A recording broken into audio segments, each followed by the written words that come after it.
Okay, may gabi mga kamak. So maghimo na po tag video no.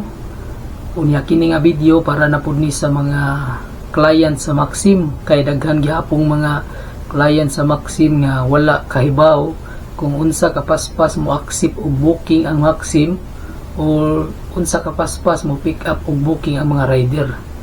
So sa dili pa nato sugdan, mag shout out sa ta. Shout out kang Ronnie Kapangpangan, ang master baker ko sa una o kauban ako sa trabaho. Okay. Sa mga client diha no nga wala pa kay balo kung unsa kapaspas mo accept o booking ang Maxim or unsa kapaspas mo pick up o booking ang rider. So mga ma'am sir, once gani nga mag-book mo, dapat gid unta nga ready na mo sa inyong pick up location. Kay once nga mag-book mo, samot nag inyohang booking automatic, unya na ay rider sa imong tungod or rider sa imong duol nga naka-on ang auto accept, so ara ginamusod sa yaha.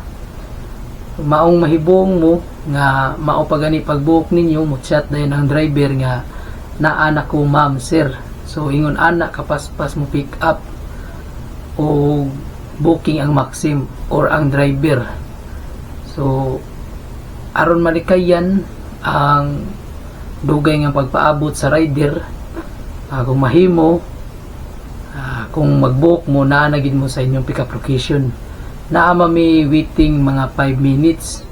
So kung mulapas na og 5 minutes, depende na sa rider kung paabuton ba mo niya or iyahang i-cancel or ipa-cancel niya ang booking. So daghan ang naitabuan na no nga igabot sa rider, wala pa diha ang client kay nag-book lang daan, kay nagtuo sila nga layo pa ang rider.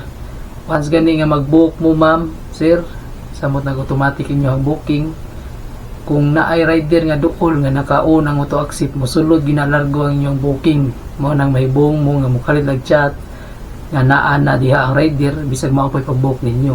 So dapat once nga mag-book na mo, dapat naka-ready na mo sa inyohang pick up location. So ana ra